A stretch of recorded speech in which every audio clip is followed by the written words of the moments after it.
Livro do Gênesis, capítulo 11. Eu quero estudar sobre um tema muito importante com você hoje. Gênesis, capítulo 11.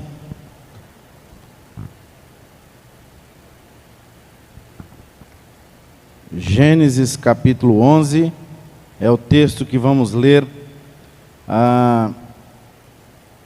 para nossa reflexão, nosso estudo, hoje no culto da palavra. Graças a Deus. Olha o que está escrito. Houve uma época que em toda a terra falava a mesma língua. E aconteceu que o povo mudou-se do Oriente e chegou a uma planície na terra de Sinear. Eles se fixaram ali. Então disseram uns aos outros: vamos fabricar tijolos e queimá-los bem. E eles usavam tijolos no lugar das pedras e pinche no lugar da argamassa. E disseram também: vamos construir uma cidade e uma torre que chegue ao céu. Vamos nos tornar famosos, assim não seremos espalhados pela terra. O Eterno desceu para olhar a cidade e a torre que eles estavam construindo, e analisou a situação e disse: um só povo, uma só língua. Pois bem, isso é só o começo. Imagine o que vão inventar depois. Vamos descer e causar uma confusão de palavras, de modo que um não consiga entender o outro. Então o Eterno os dispersou dali pelo mundo inteiro, e eles tiveram de interromper a construção da cidade. É por isso que ela ficou conhecida como Torre de Babel, porque foi ali que o Eterno transformou a língua do povo numa confusão de palavras, e dali se dispersou pelo mundo inteiro. Amém? Olha, eu gostaria de chamar a sua atenção para algumas coisas nesse texto.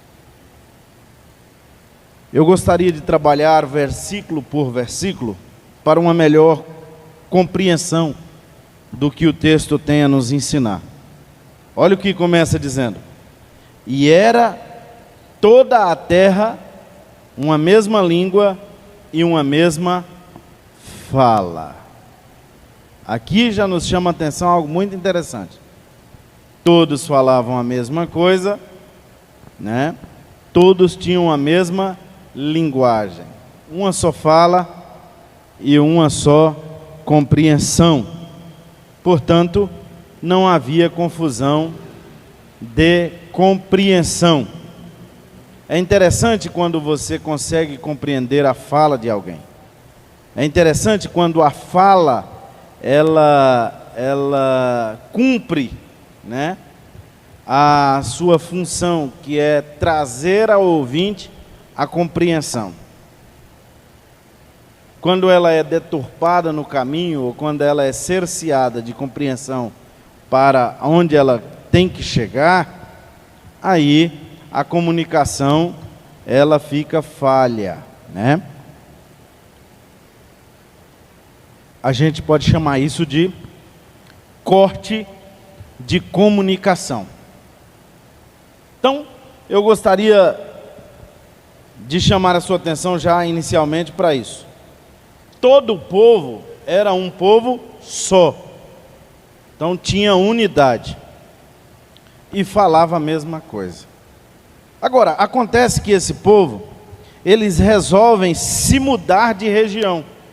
E a Bíblia diz que eles saem do Oriente e se acham, ou habita, ou vai habitar num lugar distante chamado Sinar, ou nas terras de Sinar.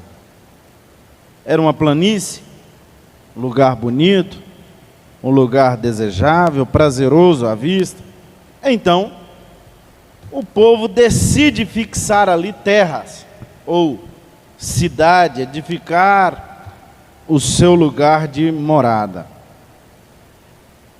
Inicialmente eles convidam, e aí está no versículo 3, alguém toma liderança ali e diz: gente, vamos fabricar tijolos e queimá-los bem, ou seja, vamos requeimar. Quem entende da fabricação de tijolos sabe do que eu estou dizendo, do que o texto está dizendo. Acho que aqui só o Kelby mesmo, a fabricação de tijolos. E aí eles dizem: vamos queimar bem, e aí vamos usar esses tijolos e edificar uma cidade sólida, uma cidade segura. Não há nenhum mal nisso, desejar uma cidade sólida, segura. Mas aí eles dizem o seguinte: vamos fazer também nessa cidade uma torre. Olha a cosmovisão dessa galera. Nós vamos fazer uma torre tão alta que nós vamos chegar no céu. A cosmovisão desse povo era que logo ali estava os céus, Os céus, a habitação de Deus. E aí eles disseram assim: olha, nós vamos chegar no céu e vamos nos tornar tão famosos e jamais seremos espalhados. Então, olha a ideia do povo: vamos construir, vamos edificar. Eles estavam construindo a Torre de Babel, a torre conhecida como Torre de Babel. A ideia da edificação era uma ideia interessante. O propósito provavelmente não se cumpriria, Mas eles se colocaram a fazer isso. Havia um propósito. E é interessante que a gente é movido por propósitos, por planejamentos, por estratégia. Ninguém que não tem planejamento, estratégia, vai a lugar algum. Todo aquele que não faz estratégia, planejamento, não programa-se, não projeta-se, não vai a lugar nenhum. Você deve conhecer alguém que tem 40, 50, 60 anos e nunca fez uma viagem de férias. E se você for conversar com essa pessoa, ela deve dizer assim: olha, eu não tenho dinheiro para sair de férias. A pergunta é: quem é que tem? São poucos que têm, mas muitos saem de férias. Então, como sair de férias? Programe-se. Você pode fazer isso. Você pode comprar um pacote, você pode fazer alguma coisa. Então, quando você se programa, você faz. O nosso pastor José Fernandes, ele tem o hábito de dizer algo muito interessante. Ele diz: olha, se você marcar a data, as coisas acontecem. Se você colocar no papel como projeto, você vai fazer acontecer. Isso é, se a gente programar, se a gente projetar, ou se estabelecermos como propósito para nós, do menor ao maior, do menos relevante ao mais relevante, a gente vai fazer acontecer. Acontece que esse povo, eles tomaram uma decisão, eles colocaram alguma coisa na cabeça, e era exatamente isso que movia eles. Queridos, nós como cristãos precisamos entender uma coisa: a gente é movido por aquilo que a gente estabelece como propósito. E se você não tem propósito, se você não tem propósito de vida, você não vai a lugar nenhum. A pergunta é: o que te dirige? Para que você está na terra? O que você está fazendo aqui? Que força que te move? O que é que dirige você? Porque se você não não estabelece metas, projetos, você não faz nada. Aí no mundo secular, nos empreendimentos, na iniciativa privada, principalmente, as pessoas, elas são movidas por metas. Você precisa entregar relatórios de venda, por exemplo, quem lida na venda, na área de venda, e aí ele tem uma meta para cumprir. Se ele cumpre a meta, a expressão mais comum, mais usada é bater meta. Se ele bate a meta, obviamente no mês que vem a meta dele sobe, né? Por quê? Porque ele tem sempre a sua liderança, ou a liderança daqueles que vendem, está sempre colocando, né, uma motivação, colocando, na realidade não seria essa a palavra correta, mas está colocando um propósito, um lugar, né, de forma estratégica para estabelecer aonde você deve chegar. A questão é, você tem propósito? Porque se você não tem propósito estabelecido, se você não tem um lugar estabelecido, cujo qual você queira chegar, você não vai sair do seu lugar. Você vai ficar sempre amassando barro. Você vai ficar sempre na mesmice, sempre no mesmo lugar, anos e anos, e alguém vai chegar e vai dizer assim, olha, ele ou ela vivia isso, exatamente isso, há 30 anos atrás. Sabe, tem gente que ele não muda em nada durante décadas. Ele não sai do lugar durante décadas. Isso não é possível, querido. Você, sabe, aliás, possível é, se tem gente assim, né? Mas isso não é admissível. Isso é inadmissível. Você precisa estabelecer, né, propósitos para você sair do lugar, né? Na igreja nós temos também metas como cristãos. Qual é a meta? Jesus deu uma meta para nós. Qual é a meta de Jesus para nós? Ide por todo mundo, pregai o evangelho a toda criatura. Qual é a meta? Pregar o evangelho a toda criatura. E só depois que o evangelho tiver difundido a toda criatura, que Jesus Cristo vai voltar para buscar a igreja. Então qual é a meta da igreja de Cristo? Pregar o evangelho a toda criatura. A pergunta é, você está batendo meta?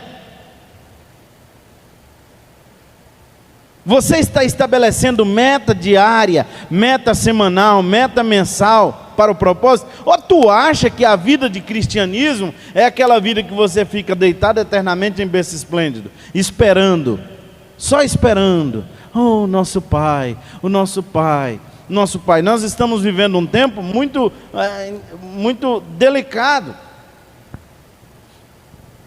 As canções, as falas, as mídias, as frases de efeito, são as frases do tipo, venha para o braço do Pai, o colo do Pai, o colo do Aba, venha para o Aba, né? Pastor, é pecado a gente querer o colo do Pai? Claro que não. Mas eu estou dizendo que as pessoas estão vivendo tanto essa experiência, que não querem sair, não querem levantar, e a orientação de Deus é, levantai e andai. A orientação de Deus é, diga ao povo que marchem. A orientação de Deus é, ide por todo mundo, pregar o evangelho a toda criatura. A evangelização é uma ordem explícita de Deus para a igreja cristã. A igreja primitiva vivia isso, sabe? Então nós precisamos, como igreja de Cristo, estabelecer metas, tanto pessoal quanto coletiva, para o meu grupo familiar, para o meu ministério, o ministério que eu lidero, né? Para a minha família. Eu preciso estabelecer. Agora, pessoalmente, eu preciso estabelecer meta de evangelização também. Como está a minha rua? O que eu estou fazendo para ganhar a minha rua? Para ganhar o meu bairro? O que eu estou estabelecendo como meta, como propósito, ou o que eu estou fazendo dentro das metas? Porque tem gente que já tem a meta, tem gente que já tem o projeto, mas não sai do papel. Então, o que você está fazendo para conquistar o seu bairro? A sua rua? O seu vizinho? Os seus familiares? O que estamos fazendo? Ou você não estabeleceu nenhuma meta, Não há nenhum propósito, nenhum projeto nesse sentido. Então, é algo que nós precisamos pensar como igreja de Cristo. Será que eu estou cumprindo o propósito? Então, a primeira coisa que eu preciso é compreender que Deus colocou para mim uma meta. Cristo colocou para a igreja cristã uma meta. E qual é a meta? É evangelizar o mundo inteiro. Pastor, mas eu não posso fazer isso, eu não posso fazer tudo isso, eu não consigo, isso está longe, está distante da minha realidade, eu nunca vou conseguir. Não, não é você, nós dois juntos nunca conseguiríamos. A questão é, nós precisamos fazer a nossa parte. Todo mundo conhece a história, né, do beija-flor, mas eu vou contá-la. Diz que estava pegando fogo em uma floresta. O beija-flor veio, os animais estavam acuados com o fogo, e no meio da floresta tinha ali uma poça grande de água. Estava todo mundo olhando ali o fogo, e o fogo está chegando, o fogo está, na realidade, fechando os animais, né? Eles estão agora ficando ali isolados, o fogo está chegando, eles estão acuados. E daí o beija-flor teve uma ideia, disse: eu vou fazer alguma coisa. O beija-flor voava, ia na poça d'água, enchia o bico de água, vinha por cima do fogo na floresta e soltava a água. Na realidade, o fogo lambia a água, as gotículas de água que o beija-flor jogava, antes mesmo que ela chegasse no fogo, que ela chegasse à altura do fogo. Só o calor já fazia sumir aquela água. A bicharada começaram a rir, começaram a criticar e zombava. O beija-flor disse: eu não estou entendendo, nós estamos em perigo, precisamos lutar contra o fogo, contra o incêndio. Alguém pergunta ao beija-flor: mas você acha mesmo que você vai apagar esse incêndio? E o beija-flor disse: olha, apagar o incêndio eu tenho certeza que não consigo, mas eu estou a fazer a minha parte. A questão é, eu não vou conseguir sozinho evangelizar o mundo inteiro, mas eu estou fazendo a minha parte. Você está fazendo a sua parte? Você como cristão, ou você quer só se alimentar daquilo que Deus tem para você? O que você está fazendo para mudar a história da sua geração? O que você está fazendo para mudar a história da sua cidade, do seu bairro? Quantas pessoas você conseguiu levar ao batismo esse ano? Quantas pessoas você conseguiu falar de Jesus, da grandeza do amor de Cristo? Quantas pessoas você já conseguiu levá-la a ler a Bíblia, a orar, a jejuar, a confessar Jesus como o Senhor da vida dela, assim como você? Ou será que você não está trabalhando para isso? Precisamos repensar o nosso cristianismo. Nós não podemos viver um cristianismo morto. Nós precisamos de pensar num cristianismo sólido, assim como esse povo pensou numa cidade sólida. Um cristianismo sólido, um cristianismo forte, coeso.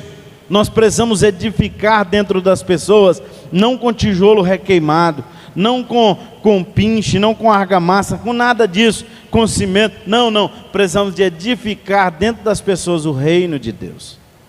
E nós temos o reino de Deus, nós temos a mensagem do reino de Deus para levar às pessoas. Nós podemos fazer isso, é possível fazer acontecer isso. O que você está fazendo? Eu estou te convidando a pensar e até a repensar o seu cristianismo.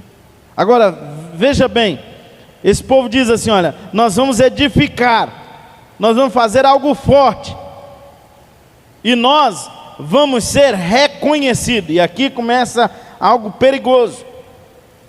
Eles disseram o seguinte: olha, nós vamos nos tornar famosos. Versículo 4. Nós vamos nos tornar famosos, vamos estabelecer o nosso nome.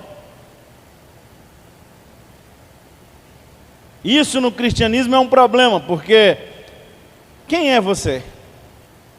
Quem somos nós? Sabe, alguém um dia resolveu expulsar demônio, e ele foi expulsar demônio. E chegou lá, ele fez de tudo para sair. Eu não sei se ele fez o sinal da cruz, eu não sei se ele gritou, se ele disse sai, ou de onde você veio, se ele entrevistou, eu não sei o que ele fez. Mas ele fez muita coisa, e não saía. Aí ele falou, já sei.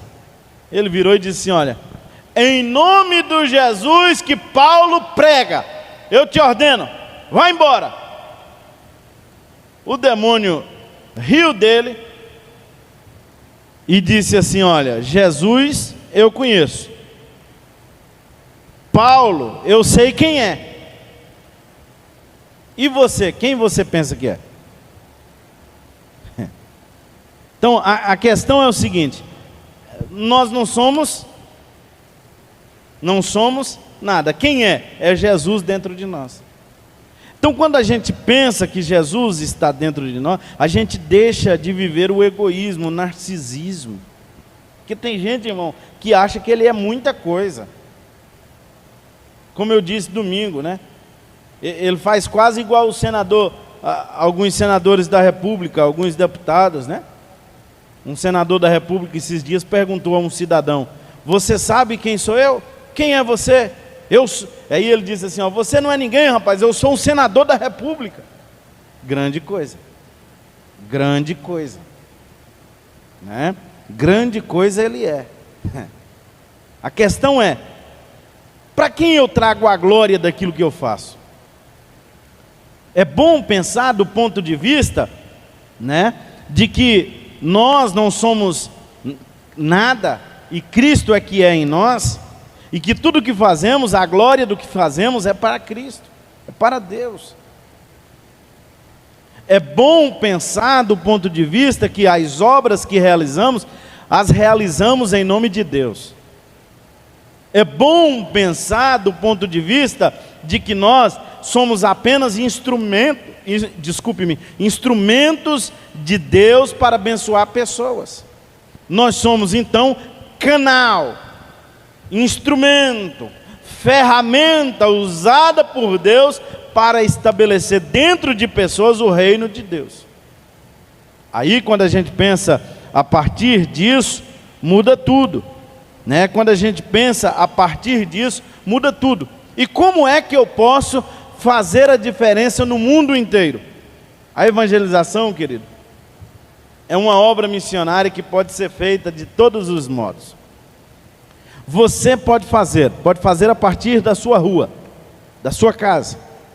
Você pode fazer a partir do seu bairro, com grupos familiares, com uma congregação, na sua rua com um grupo familiar.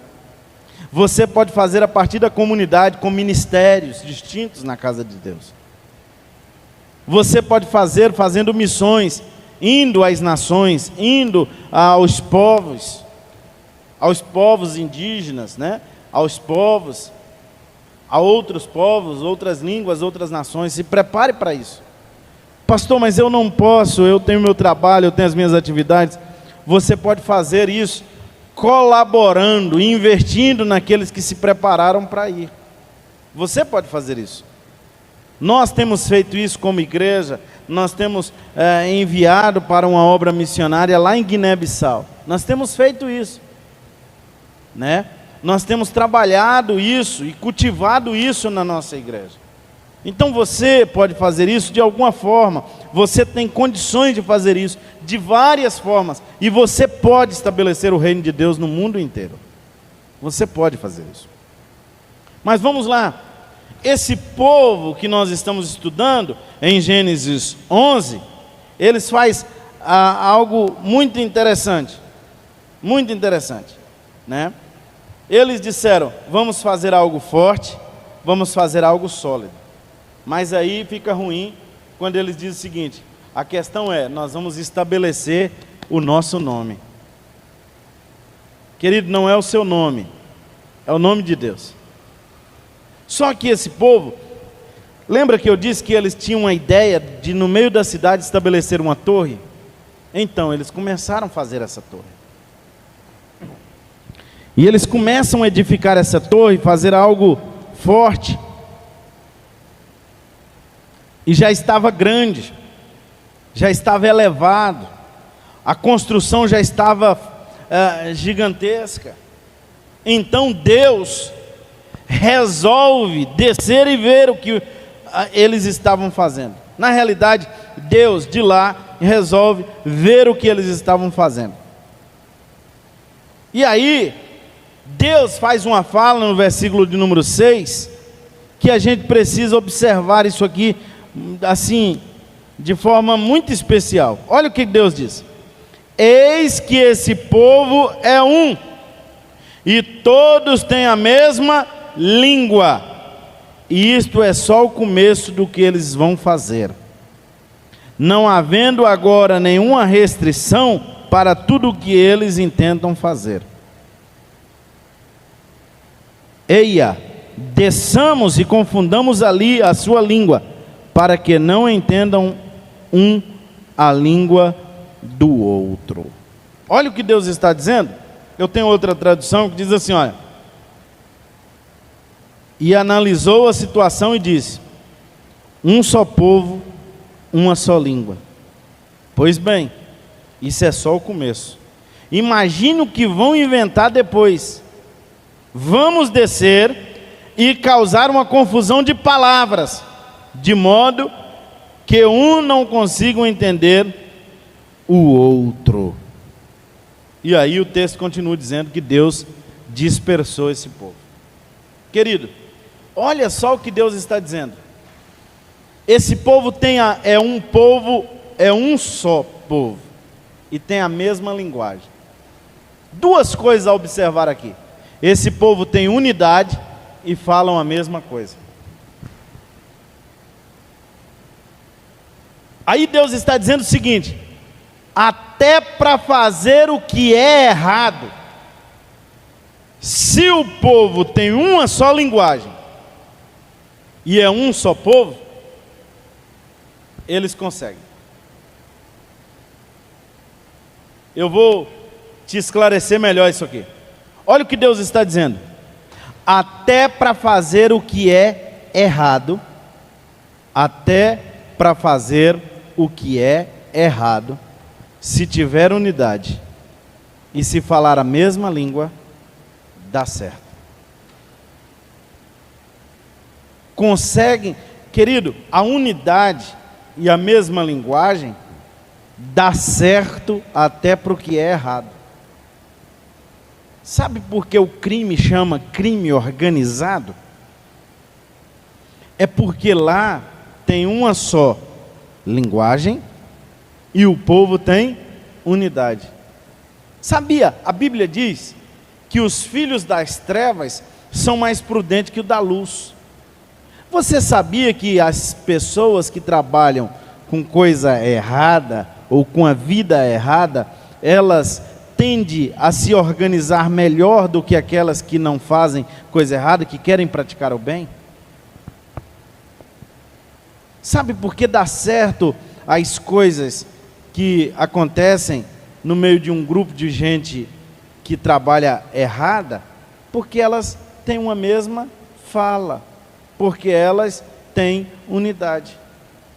Querido, eu quero te convidar para abrir a mente hoje para isso. Sabe, ter a mesma língua e ter unidade em uma equipe, isso faz a diferença.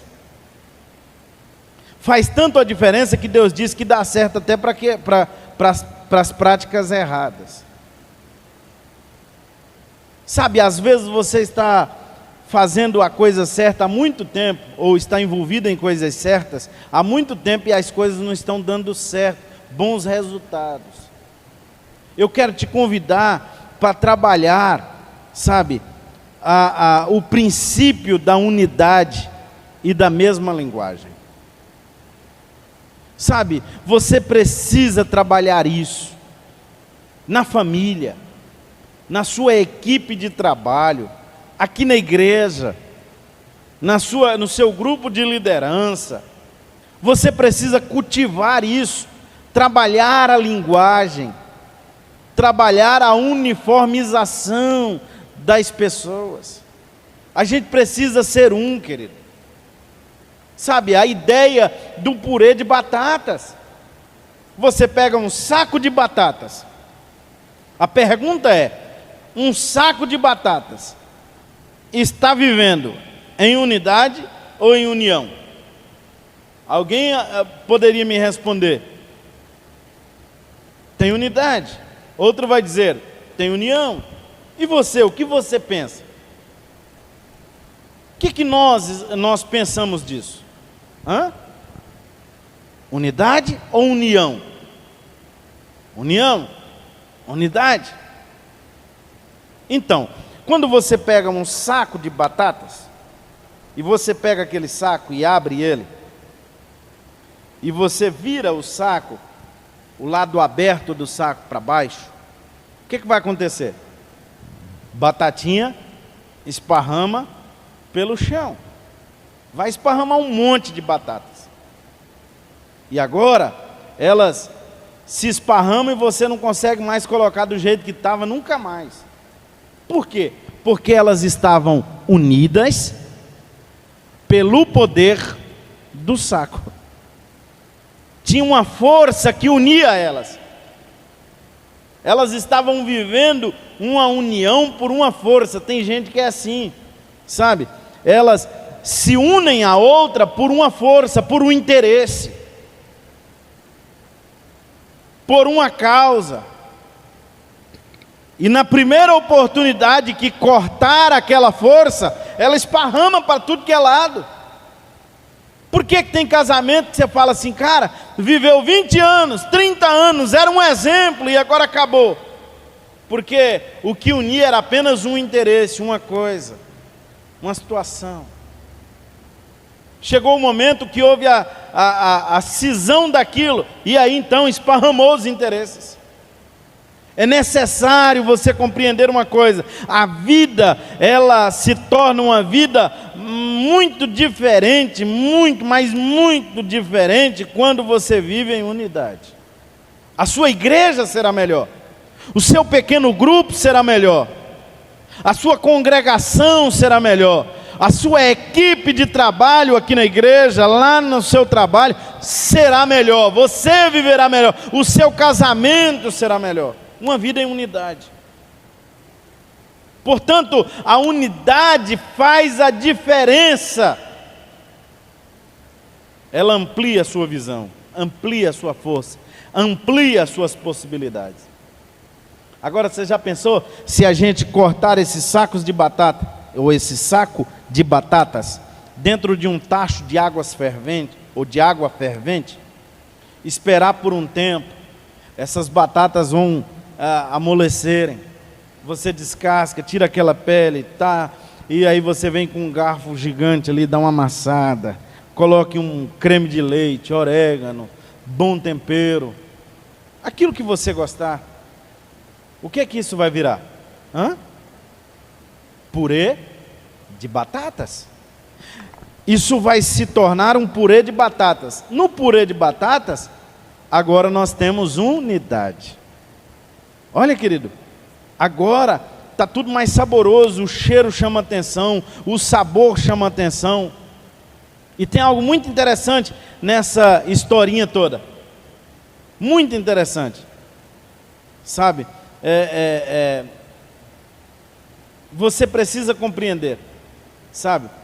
Porque nessa ilustração agora, você pode compreender que na altura do purê de batatas, você não consegue separar o que era batata pequena, batata feia, batata que tinha uma brocazinha. Você não consegue identificar a batata nova, a batata velha, a batata grande, a batata pequena. Tudo é batata. Tudo virou purê de batatas. Isso significa unidade. A unidade faz a diferença. A unidade dá sabor. A unidade faz, faz ficar visualmente melhor. Sabe, não adianta você viver sem unidade, a prática da unidade. De vez em quando, eu dou algumas palestras em alguns empreendimentos, e eu acompanhava um empreendedor aqui na nossa cidade, e ele me chamava sempre para ir lá falar com o pessoal dele, e eu ia lá, e a gente falava, e dava palestra, íamos para um auditório, um pequeno, um simples auditório adaptado ali, para falar com o pessoal dele, e um dia eu disse para ele: fulano de tal, você já pensou em investir em uniformes aqui para o seu empreendimento? Ele disse: olha, pastor, eu já pensei, mas esse povo não vem. Eu falei: demita quem não vem. Mas assim, pastor? Fala para eles: olha, quem não vier de uniforme vai ser demitido. Ele falou: mas dá certo, pastor? Eu falei: cara, faz uniforme. Ele falou: mas por que o senhor está dizendo? Eu falei: olha, a gente chega no seu comércio e não sabe quem é funcionário e quem é cliente. Se você trabalhar uniforme, e ele oferecia serviços, eu disse: olha, enquanto o serviço está sendo, a prestação de serviço está acontecendo, se você tiver uma sala VIP para receber os seus clientes, com ar-condicionado, uma TV, algo interessante, sofá confortável, você acha que não vai fazer a diferença? Eu falei: pastor, eu vou tentar. E ele começou a mudar a prática, ele começou a mudar, estabelecer um modelo de prática ali dos seus serviços, e ele começou a receber melhor os seus clientes. Hoje você chega lá no empreendimento dele, é aqui na nossa cidade, você diz assim: olha, esse lugar não é mais o mesmo lugar. Você chega lá, os funcionários estão todos uniformizados. Esses dias eu estacionei lá, aí já veio alguém e já me disse: olha, o senhor precisa de alguma coisa, moço? O que eu posso fazer para o senhor? Eu disse: olha, preciso disso. Disse: olha, o senhor vai esperar, o senhor me acompanhe por gentileza, que eu vou te levar até a nossa sala VIP. Aí eu cheguei lá e já disse: olha, o senhor aceita um suco? O senhor quer uma água? O senhor quer um café? Sabe, as coisas mudaram lá. Acontece que eu percebi que as coisas mudaram também, tá, nas suas receitas. E aí esses dias conversando com ele, e ele disse: olha, pastor, eu estou numa correria. Eu falei: o que é? Ele falou: olha, nós estamos fazendo investimento disso, investimento naquilo, e nós estamos isso e aquilo, nós estamos crescendo e compramos e construímos, e agora, olha, pastor, nós estamos investindo num outro empreendimento assim, assado. E ele começou a me falar das coisas que estão acontecendo, e ele disse: olha, eu quero agradecer ao senhor, porque aquele dia que o senhor falou, eu fiquei tão chateado que eu estava decidido a não trazer mais o senhor pela crítica. Mas agora eu compreendo que, começando a mudar, as coisas mudaram aqui para mim. E aí eu percebi que os clientes, os funcionários falam toda a mesma língua. Todo mundo fala a mesma coisa. A linguagem é a mesma. Sabe? Se você vai em uma família que a linguagem é a mesma, irmão, você já percebe como eles vivem em unidade lá. Agora, quando você chega num lugar que um fala uma coisa, o outro fala outra coisa, e um manda o outro calar a boca, o outro fala: olha, você cala a boca que eu te arrumo a mão na cara. Irmão, esse lugar não é um lugar agradável, não é um ambiente interessante.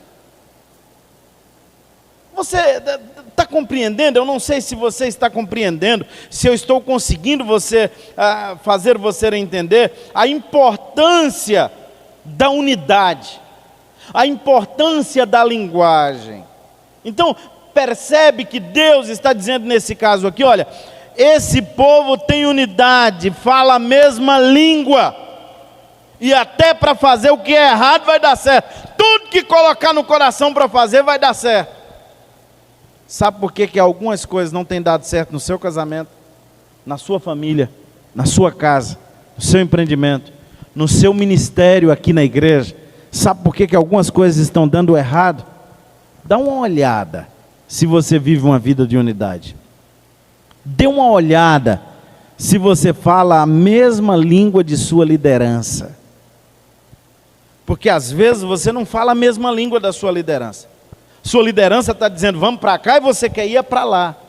E você fica de um lado birrando e dizendo: eu quero ver se isso vai dar certo, vamos ver até onde vai. Irmão, nós vamos para cá. Não, eu quero ir para lá. Eu tenho poder de escolha. Eu gosto, eu sou democrático, eu quero ir para cá. Eu não vou na conversa de comedor de feijão. Eu não vou, ninguém manda em mim. Eu tenho livre arbítrio, eu sei escolher, eu sei o que é melhor para mim. Tá bom, querido, você sabe o que é melhor, mas uma vida em comunidade, seja na igreja, seja no trabalho, uma vida em equipe, uma vida, você precisa compreender que às vezes é preciso abrir mão de alguma coisa para viver a mesma linguagem, para viver a unidade. Quando se vive unidade, você cresce. Quando se vive unidade, todos crescem. Quando se fala a mesma língua, todos são beneficiados. Agora, querido, quando não tem unidade, quando não fala a mesma língua, o que acontece, pastor? A gente é espalhado. A gente se divide. Olha só o que acontece. Então o Eterno os dispersou dali pelo mundo inteiro, e eles tiveram de interromper a construção da cidade. A cidade era forte, sim ou não? A cidade era coesa, sim ou não? A ideia era top, sim ou não? Mas tiveram que interromper tudo, porque agora já não falavam mais a mesma linguagem. Por não falar a mesma linguagem, as pessoas não conseguem viver em unidade. Sabe, querido, às vezes você acha que é coisa tão comum, tão simples, tão inofensiva, e você quer estabelecer uma linguagem própria, um padrão próprio. Você não quer se submeter à ideia do coletivo ou da coletividade. Você não quer se submeter a isso. Você está vivendo um problema sério na sua vida, e as coisas estão, te frustrando, a vida está te frustrando, você está se deprimindo, você está vivendo tanta coisa difícil e ruim, um tempo tão ruim, e você não compreende. Deus está te chamando hoje para viver a unidade. É na unidade que você cresce, é na unidade do Espírito, é na unidade que a gente vai longe. Sabe, se você está enfiado em um casamento, sabe que o desejo seu é comprar o carro, da mulher é comprar a casa, vocês nunca vão comprar nem o carro e nem a casa. Mas se juntarem e decidirem, esse ano nós vamos comprar o carro, o ano que vem a casa, vocês vão conseguir o carro e a casa. Sabe qual é o problema? É que a gente só quer investir naquilo que é o interesse. Mas eu pensei primeiro, eu, e você só pensa em você. Não, querido, não para com isso. Eu disse no início, sabe, você já conseguiu Jesus, já entendeu o projeto de salvação, já entendeu o propósito de Deus, e você está ali, papai, o colo do Pai, é tudo do Pai, e você esquece que tem muita gente ao seu redor precisando de uma palavra, precisando de uma voz, precisando de uma mão que possa ajudar, de um ombro para que ele possa chorar. Você esquece que ao seu lado tem alguém precisando do Deus que você conheceu, do Jesus que te alcançou. Queridos, eu quero te convidar para viver a unidade e a mesma linguagem. Você vai longe, você vai prosperar. Ninguém, olha o que Deus diz: vejo que esse povo é um e falam a mesma língua. Isso é só o começo. Ninguém poderá detê-los. Sabe, Satanás às vezes, tem frustrado o propósito, o projeto. O inimigo tem frustrado, tem feito você viver as frustrações. É pelo simples fato de não haver unidade e uniformização na fala, a mesma língua. Comece a falar a mesma linguagem na sua casa. Estabeleça um norte, um rumo, um princípio. Convide hoje a sua família. Olha, vamos trabalhar dentro disso aqui? Vamos moldar a nossa casa? Convide o seu grupo familiar. Vamos trabalhar aqui, é nesse rumo. Convide o seu ministério, a sua comunidade. Convide a sua equipe e diga: vamos estabelecer aqui, é isso aqui, esse é o norte, esse é o rumo, você vai ver o quanto vai mudar. Isso vai fazer a diferença e você vai longe. Eu quero orar com você. Pai, em nome de Jesus o Cristo e Senhor das nossas vidas, eu oro agora, Senhor, por estes que aqui estão, aqueles que estão nos acompanhando, ó Deus, através da transmissão deste culto. Venha sobre nós a tua forte mão, a tua unção, a tua graça. Nós queremos viver a unidade, Senhor, do teu Espírito. Nós não queremos nos afastar, ó Deus, do propósito do Senhor. Nós queremos, ó Deus, edificar de forma sólida, coesa, o reino de Deus dentro de nós. Pai, em nome de Jesus, eu te peço, Pai, sobre esta vida, sobre este lar, sobre esta casa, desça da tua unção, desça da tua graça, de modo, a Deus, que o teu nome seja glorificado no crescimento deste homem e desta mulher, desta família, desta equipe, deste negócio, deste ministério, para a glória do Senhor Jesus. Eu oro em nome de Jesus o Cristo e Senhor das nossas vidas. Amém. Graças a Deus.